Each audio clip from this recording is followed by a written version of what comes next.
Mrs. Thursday. Just a minute, I'll come down. Oh, sorry.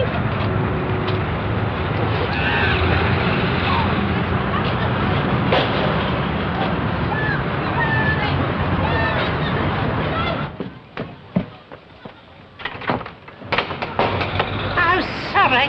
It was the shock of seeing you, Mr. Hunter. Is it about Mr. Dunridge? Is he worse? Fading fast, Mrs. Thursday. Fading fast, I'm afraid. Can't believe it. A man like that, so full of life. Ah, yes, indeed. But in the midst of life, as they say. He wishes to see you, Mrs. Thursday. Me? You're joking.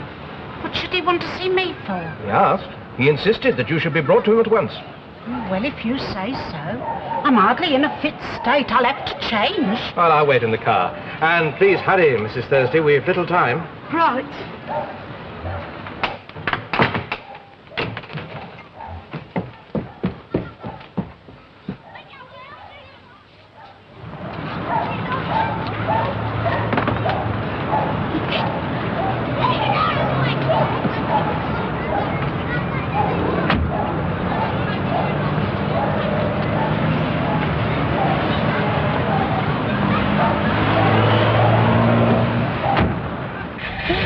Wait, I nearly forgot. Just a moment, Bates. How'd you open this blessed thing? Allow me.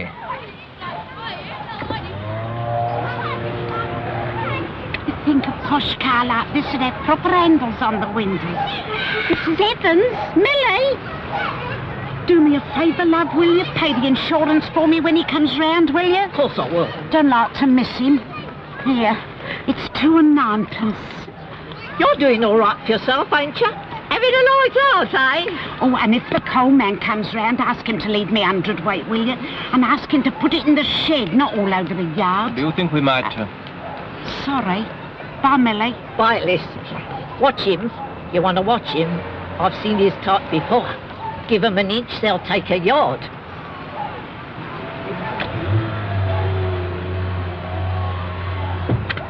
All right, Bates. She's ever so nice, really. I'll take your word for it.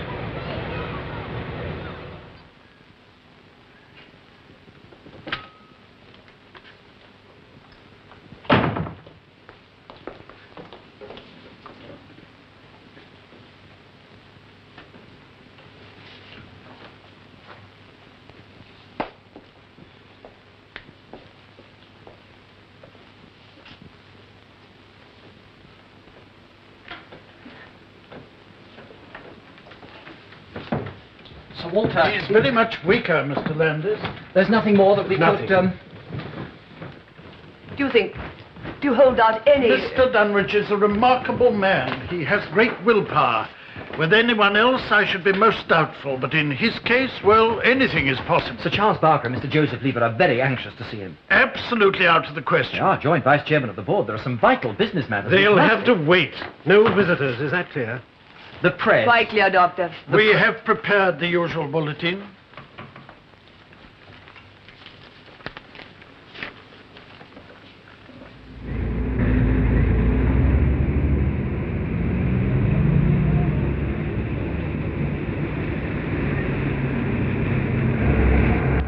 You know the cause of it, don't you?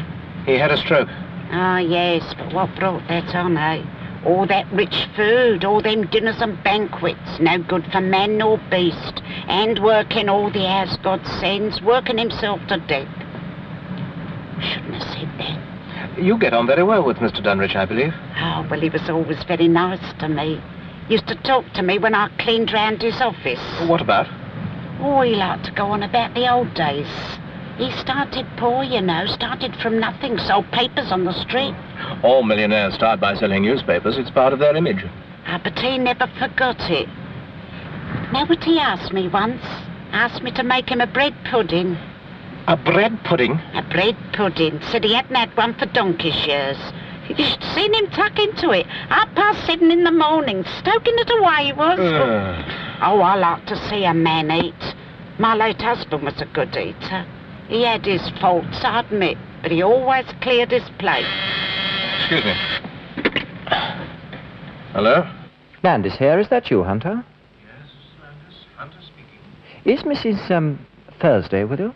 Yes, she is, Mr. Landis. We shall be at the house in a few minutes. Take her home again, Hunter. The doctors have given strict instructions that Mr. Dunrich is to receive no visitors. But Mr. Dunrich himself... The doctors have overruled him. Take her home, Hunter. Telephones in motor cars. I don't know what they'll think of next. We have a problem, Mrs. Thursday. That was Mr. Landis. Who's he then? Mr. Dunrich's PA. PA? Personal assistant. I don't know that one. You can count yourself fortunate. He is, if you'll excuse the term, a bit of a twit. Fancy. He instructed me to take you back home. On the other hand, Mr. Dunrich himself gave me his own personal instructions to fetch you. And now he's changed his mind? No. No, I don't think he has. What do you think we should do, Mrs. Thursday? I don't know. My own personal feeling is we should ignore little Mr. Landis. Well, if you think it's all right. Yes. We shall proceed as arranged.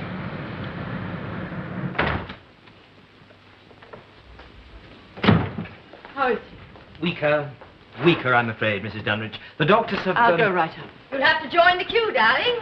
Sheila, what on earth are you doing here? Same as you, my darling, visiting the sick. I've come to see my husband. Your ex-husband. The divorce hasn't gone through yet. A mere legal technicality, darling. Oh, let's face it, we're all exes. He's divorced us all. I am still George's legal wife. And in any case, the whole thing was a tragic misunderstanding. I've always loved him. Ha! How can you speak about love? You do not know the meaning of it. I am the only one he ever loved. Let's not exaggerate now, darling. You were only married to him for 3 months. 3 wonderful, beautiful months. You only lasted 6, darling. And you? Oh, I hold the world record. A year over 3 days. Well, we're all here at the end. Do not speak like this. How can you be so heartless? Oh, I'm sorry, Nikita. I didn't realize you were so sensitive. The fact is, we are here.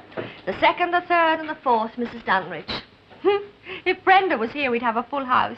I'm going off. Now, hold on, darling. Legally, I am still George's A mere wife. quibble, darling. The divorce would be final next week. Out of my way. I was here first. Ladies, please. Mrs. Dunrich, I... Take your hands off me. Mrs. Dunrich. Ah. Mrs. Dunrich. Oh, he's right. We shouldn't quarrel. It's foolish. We'd go up to him together. Ladies, the doctors gave strict Oh, orders shut that... up.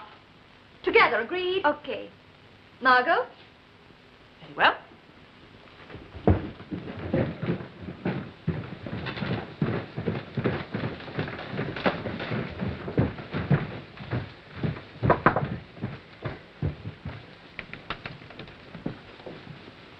I'm sorry. Mr. Dunrich is sleeping. He is not to be disturbed. I am Mrs. Dunrich.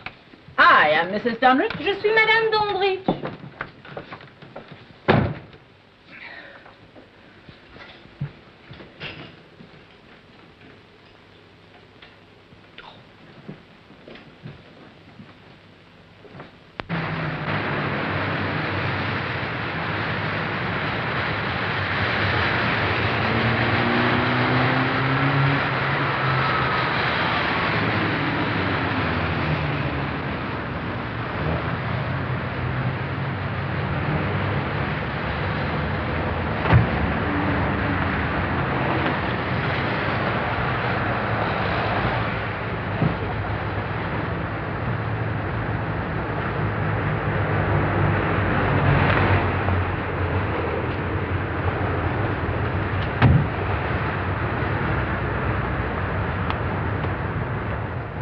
Absolutely disgraceful.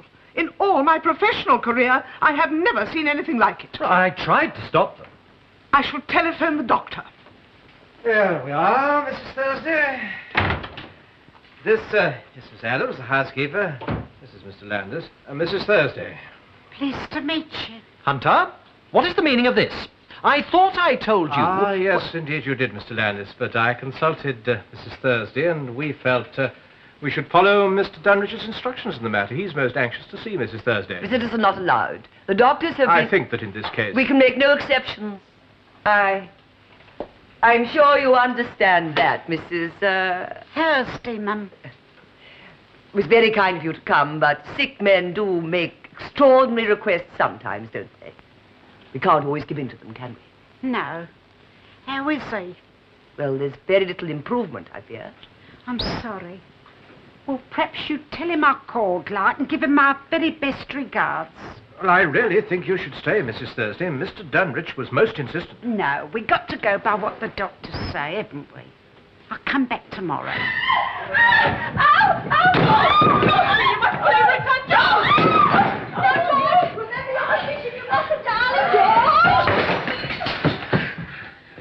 I thought you said he was weaker. Get out! Oh, bloody lot of you, get out! Mr. Dunrich, you shouldn't be out of bed, sir. Leave me alone. Mrs. Thursday, Yes, sir, it's me, sir. you came. Come on up, I want to talk to you. Sir, I do feel... Shut up. Come on up, Alice. Here, give me your arm. Get me back to that damn bed. Who is that? Mickey. Oh, it's all your fault, Margaret.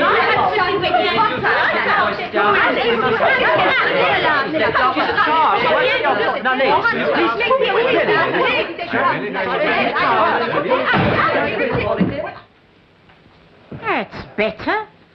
Any more noise out of you lot, I'll come down and bang your heads together so hard your ears will be ringing for a fortnight.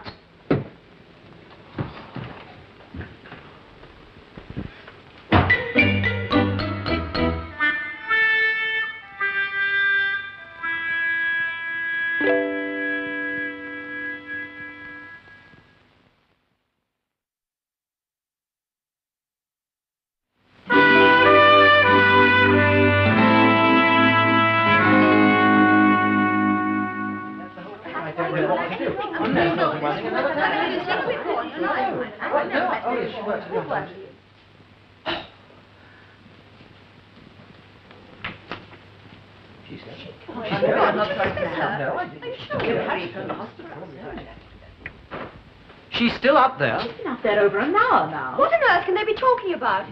Old times. What? Old times. And bread pudding. I'm going to find out.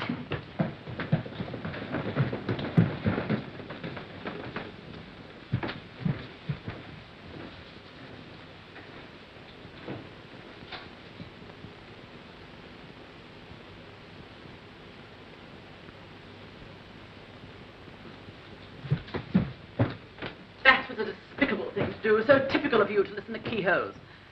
Did you hear anything? She's talking about buying a hotel in Park Lane. 6, 7, 8, 9. You're bang on Park Lane. Oh, let me see. I've got an hotel on it. Here, I reckon you owe me thousands. You're too good for me. Clean me out. Yeah, you better take the lot. Oh, I like this game. It's obvious. Alice, in the third drawer of the bureau on the right, you'll find some whiskey. Oh, I don't think you should. Go on, don't behave like the other lot. Just one little nip. Just one little nip, then.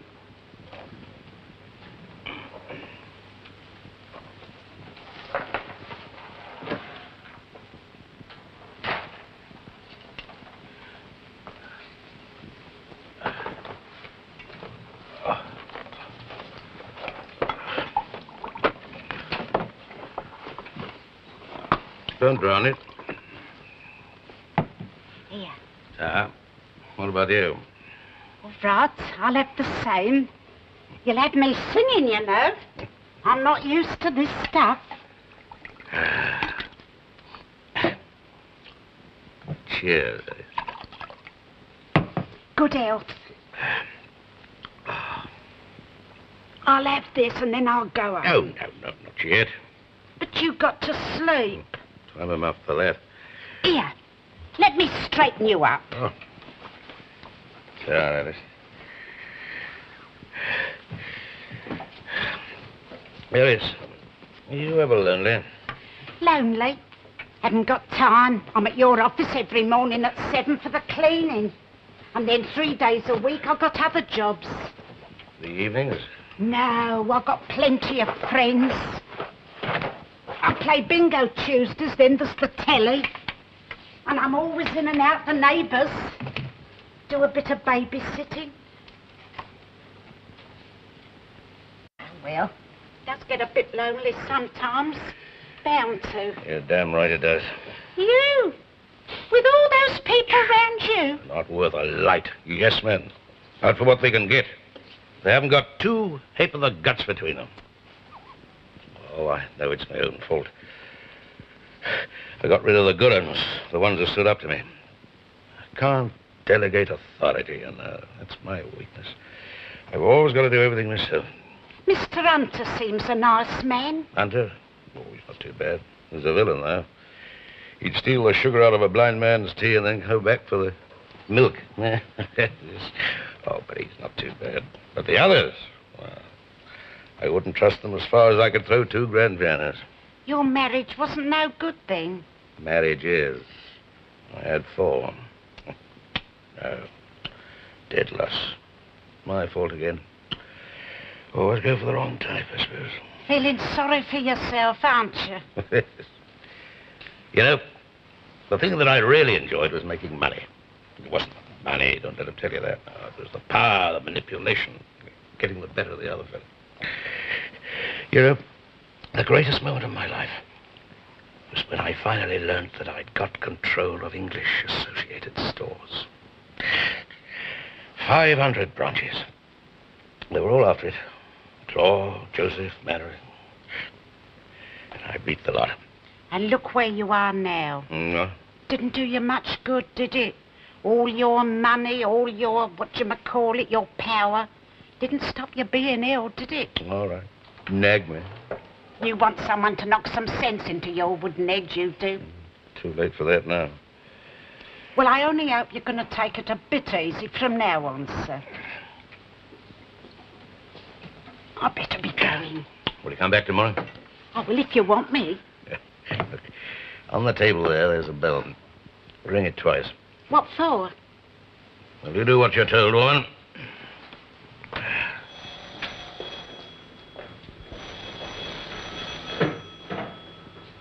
Two rings? For me, I believe.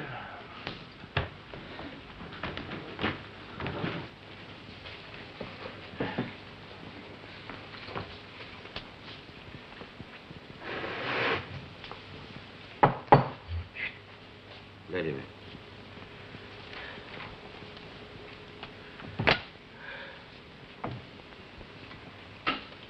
Okay. You run Mrs. Thursday home. Yes, sir. No, I can get the bus. Run her home. And first thing tomorrow morning, you're to go and get her again. Very good, sir. How are you feeling this evening, sir? Lousy. You're tired. You must rest. Come on now. Settle down. Thanks for coming, Alice. Oh, I've enjoyed it. Enjoyed our chat and the game. You know what I fancy? Oh, a lot of things, I dare say. Some peas pudding, faggots, with a couple of saveloys. When you're better, you can have them all. Now, will you go to sleep when you're told? Yeah. I've done them all in the eye. Go to sleep. Close your eyes. Don't suppose I could have a cigar?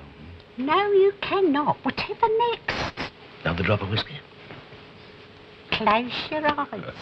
You're worse than a baby, you are. Working hands. I never thought it'd be like this, you know.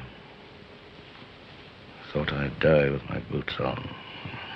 You're not going anywhere, except to sleep.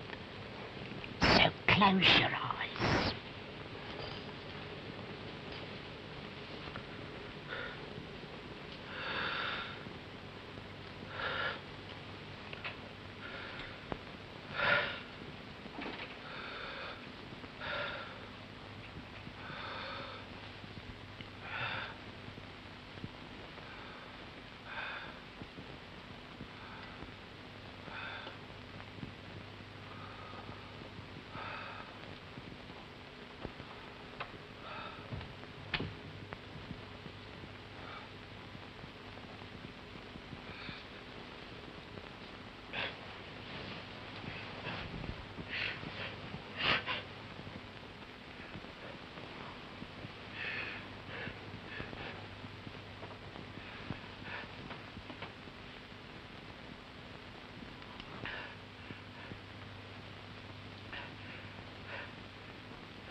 Well? He's very tired. Just dropping off to sleep. I wouldn't disturb him. Ready, Mr. Hunter? Now, look here, Mrs. Whatever your name is. We'd like a word with you. Haven't you got home to go to, any of you? Just who do you think you're talking to? I wouldn't know, Mum, I'm sure. I'll come back tomorrow if that's convenient. She'll have to see what the doctors say about that, shan't we? Mr. Dunrich instructed me to collect Mrs. Thursday in the morning.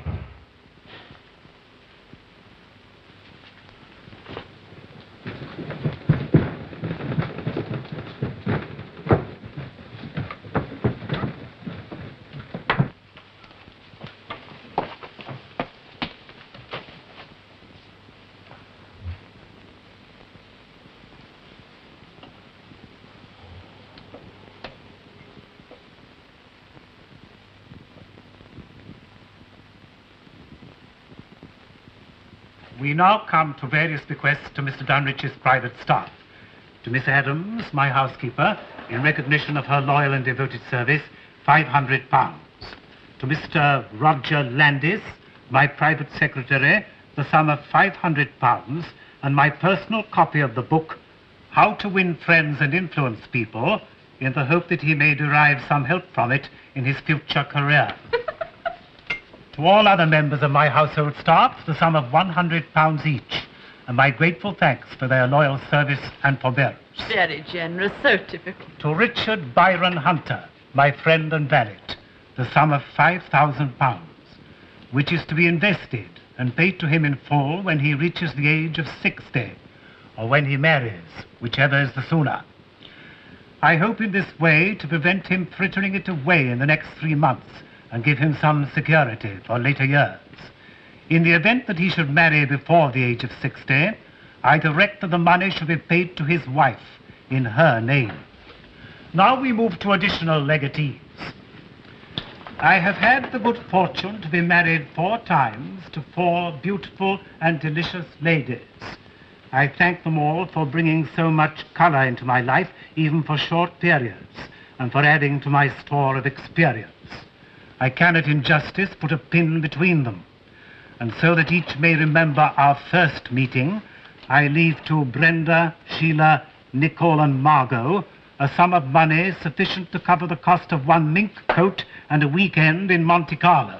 What? It's an insult. I never heard that. If I may continue, I please. can't be serious. I haven't quite finished. There's another provision which affects you, ladies. Yes, but surely listen. I know that this is the last thing she wants or expects, and I hope she will forgive me and remember me with affection. But I can think of no one who will put it to better use, and I therefore leave the residue of my estate in its entirety to my dear friend, Mrs. Alice Thursday. She's got the dot! May I continue? Thank you. It is my wish that Mrs. Thursday should make such provision for my present wife, Margot, and for my former wives, Brenda, Sheila, and Nicole, as she in her sole discretion thinks fit and proper, providing they make no attempt to contest the provisions of this my will and testament. Should they do so, this wish is to be ignored, and the legacies mentioned above are to be revoked. He's tied enough! Will you shut up? You all right, love? I don't understand. Mr. Dunrich has made you his principal legatee. What? He's left you all the loot. Money. Oh, no! Have you any idea how much? Well, at a rough estimate, very rough, mark you, I should think the value of the inheritance would be in the region of £10 million.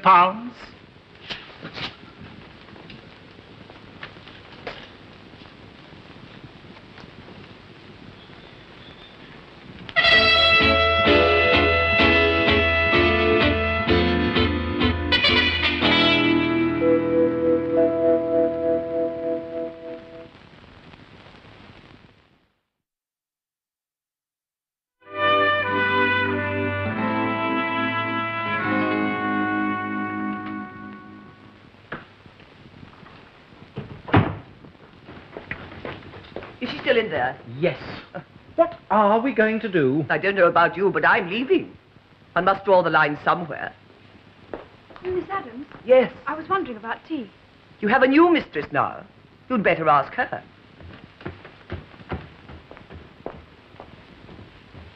Well, don't look at me.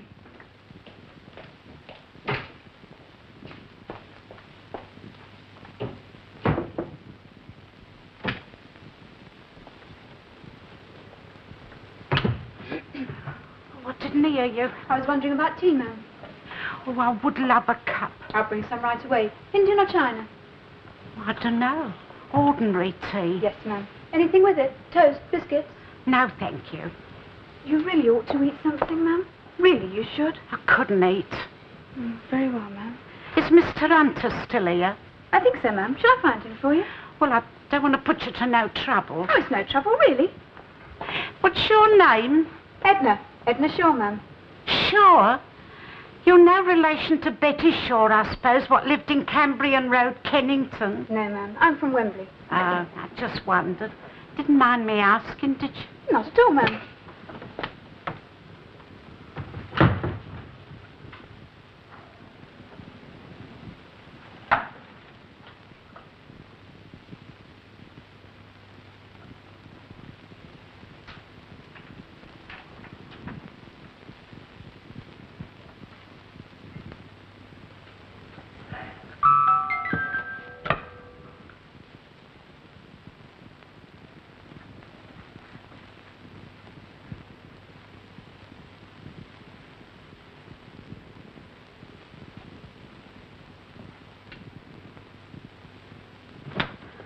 You sent for me, ma'am.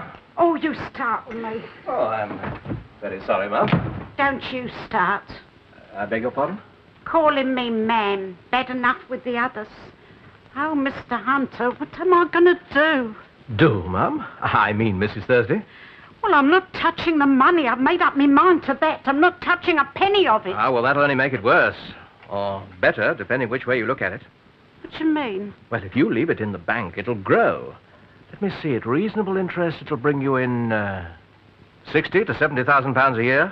And that's only spending money. You'll still have the capital. I can't take it in. I just can't take it in. The most money I ever saw in my life was £45.12 and 9pence. Bert's insurance money. Oh, I wish he was here. He'd know what to do. If I may make a suggestion. Oh, please do. Sleep on it. Don't rush into anything. Yes, you're right. I've got a cup of tea coming.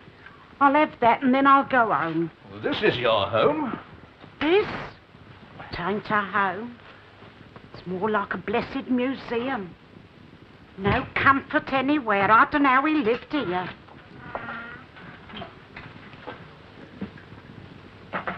Shall I pour, ma'am, or will you? I can do it. Then. You can have a cup of tea, Mr. Hunter. Oh, I hardly think. Would you want a cuppa, don't you? Yes, please. Right. It's only one cup. I'll just fetch another if you tell me where they're kept. Oh, no, I'll bring it, ma'am. What? Don't want to put you into no trouble. I'll get to know what everything is myself soon, I expect.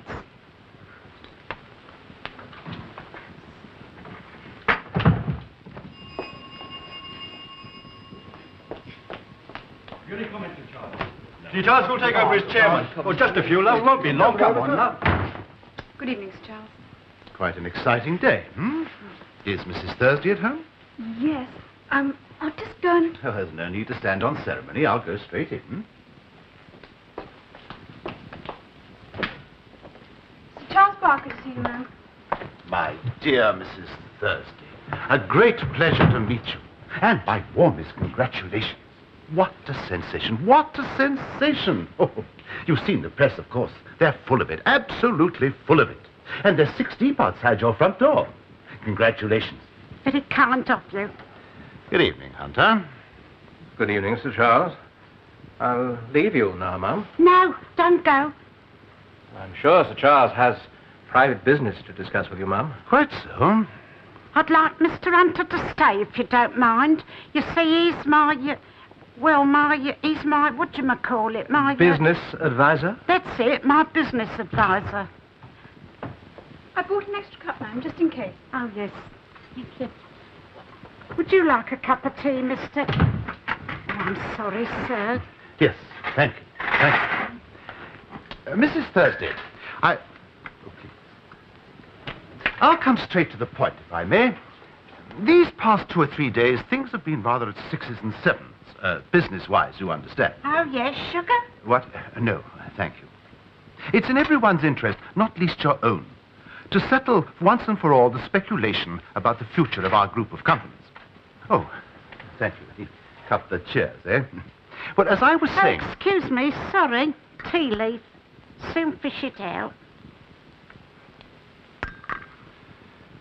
As I understand it, Mrs. Thursday, you are not a businesswoman. No, far from it. It's a mystery to me. And I take it you would not want to concern yourself with the day-to-day operations of our group of companies, hmm? And very wise, too. There's no need at all. We do have rather an important board meeting tomorrow morning. We must nominate a new chairman to succeed George, issue a statement to placate the public, and so forth. You do understand? Oh, yes, I think so. Well, someone has to do the job, I'm afraid, and as you don't want it, I suppose there's no alternative but myself. Heaven knows I've enough on my plate, but needs must, hmm? I'll take over the chairmanship for the time being anyway, then you won't have to worry. Well, I don't want to give you more work to do. Oh, I'm used to it. Now, all we have to do is to get your signature on this piece of paper. Now, you sign just there. Begging your pardon, Sir Charles, just exactly what is this? Oh, yes, I'm sorry. I should have explained. Mrs. Thursday holds the controlling interest. This just gives me permission to use her votes for her. It's quite simple, quite straightforward. Don't sign it! Mr. Lever! So that's it. I just got here in time, didn't I? Mrs. Thursday has already agreed. She hasn't signed it, has she? Mrs. Thursday, I'm Joe Lever. I'm one of the joint vice chairmen of the Dunrich Group. He's the other. I want to buy 1/4 of your interest in the group. I'll pay what it's worth. That would give you control. This will give it to you. For naught. Charles, I'm surprised at you. No, I'm not. I expected it. Will you sell, Mrs. Thursday? I'll match any offer he can make, Mrs. Thursday. You haven't got the money. I can raise it. George wanted me to take over if anything happened. George told me at... Mrs. Thursday, there's a board meeting tomorrow morning. Give me an option on 1/4 of your holdings. I promise you won't lose it. I'll have my lawyer on here in 10 minutes to fix it all up. Mrs. Thursday, before you do anything rash, I feel... Mrs. Thursday, Stop it! I'm sorry, I didn't mean to shout. I don't understand half what you're saying. It's quite simple. Not to me it isn't. I don't understand and I don't want to understand. All I know is that Mr. Dunrich was buried today. Today. He was my friend. I suppose he was yours. But all you can do is come here and wave about bits of paper and talk about who's going to take over. I want to go home, please, to my own place. I don't think Mrs. Thursday's in any mood to discuss the matter further tonight, gentlemen. We'll postpone the board meeting for 48 hours. You agree, Joe? Agreed. We must. Mrs. Thursday, could we have some sort of an answer in 2 days? I don't know. I'll see. No, Mrs. Thursday. Thursday? Aye. Right, Sir Charles. Don't call us, we'll call you.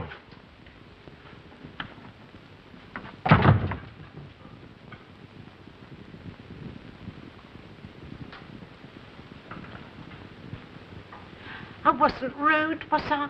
I wouldn't like them to think I've got no manners. You were wonderful, Mrs. Thursday. It's a pleasure to serve you. You were a fat lot of good. I'll learn. Bates, when you've dropped me, Mrs. Thursday's, go and get yourself a cup of tea and come back in half an hour. We'll take her to see the estate in Oxfordshire.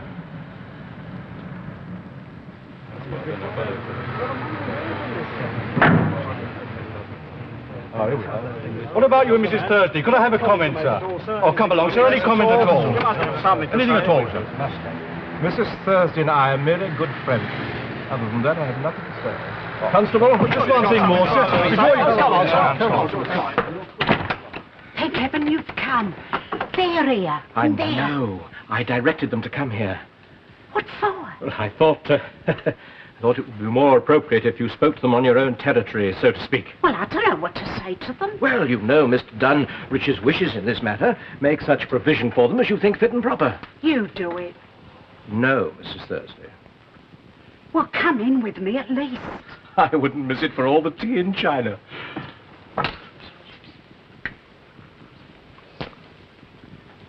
We've all been admiring your parlour, Mrs. Thursday. You have such lovely photographs. Yes, aren't they beautiful? Are these your children, Mrs. Thursday? Yes, but of course they're young here. That's Gordon. He's at sea, Merchant Navy. Oh. Then Fred, he's in Australia, married, 2 children. Mm-hmm. And that's Jenny. She's married too, lives in Sheffield. And that's Pat, the youngest. She's in Canada. Oh, how sad. So you don't see very much of them then? No, but they're very good. They write regular. Oh, and I've got some pictures here of my grandchildren. I've got 3. But you don't want to see them. Oh, we do. Another time, perhaps? Mrs. Thursday wishes to speak to you. Yes. Well, I don't know what to say, really. I mean, this was sprung on me, as you might say. I didn't ask for the money. You could have knocked me over with a feather when the gentleman read out the will. Well, it couldn't have gone to a kinder or more generous woman of that, we're sure. I want to do what's right. I suppose you're all working. Working? Oh, you mean social work? Yes, I've done a little with the WBS. No, proper work, where you get wages. I don't understand. To work? I never work. How do you live then? How do you live without working? Well, George made us all a very generous allowance. How much did he give you? George allowed me $4,000 a year in the car. 3,000 and no car. Oh, was it 3? I'm terrible at figures. And the same for Mrs. Margot, and the same for Mrs. Nicole. How much is that each week? £60. Each? Each. £60 to spend every week? Every week.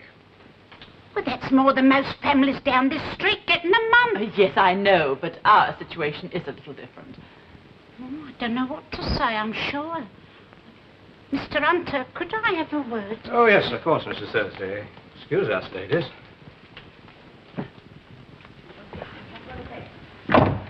They don't expect me to pay them £60 a week, do they? Well, I'm afraid you've no real choice, Mrs. T. What?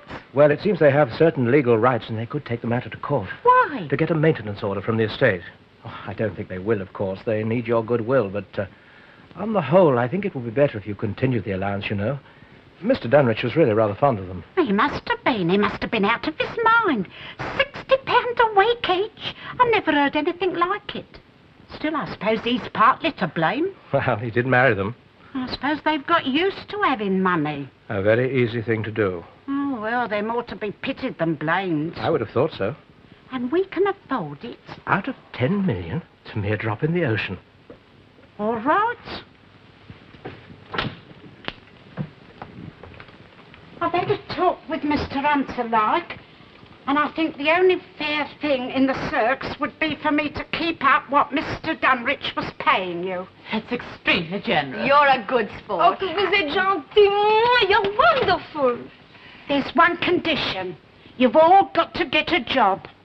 A job? You mean to work? I mean to work. There's plenty of jobs going, papers full of adverts.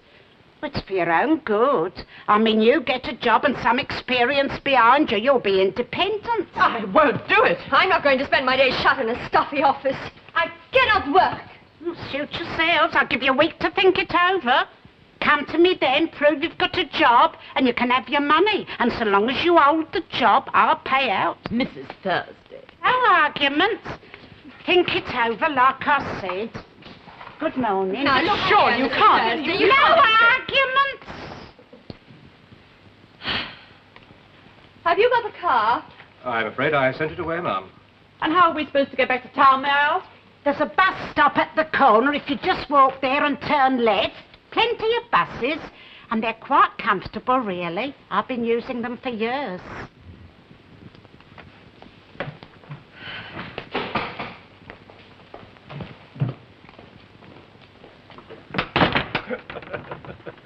I don't know how you do it.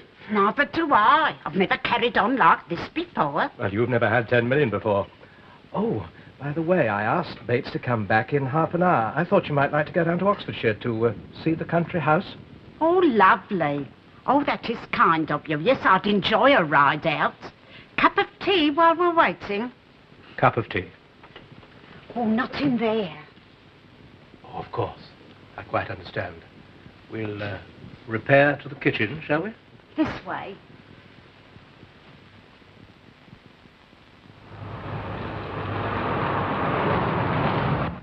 Penny for them. Oh, not much company, am I? I was thinking about the money. I shall have to give it up. I could never manage it. You've managed very well so far. So far. What do you think, honestly? I think that Mr. Dunridge knew what he was doing when he asked you to take care of the money. Take care of it? Is that what he meant? In a way. As a sort of trust. After all, money's only so much paper and metal. It's not an end in itself. Though a good many people think it is. It's what you do with it that's important. A sort of trust? That's it. Exactly. Oh, well, I'll think about it. If I did decide to keep it, would you help me? What a question. I mean, you'd stay on with me. Like a shot. As my business advisor. Business advisor. That's settled then. You know, the most remarkable thing is you've never once mentioned getting anything for yourself. Surely there's something you've always wanted and couldn't afford. Oh, well, I'm very fond of music. Opera, all kinds, really. I'd like a proper gramophone, one of them big ones in a cabinet. I'm saving up for one, actually. Why not get it today? They're £80 odd. Well? No, I've done without it all these years. I can do without it a bit longer. I'm not going mad just because I come into a bit of money.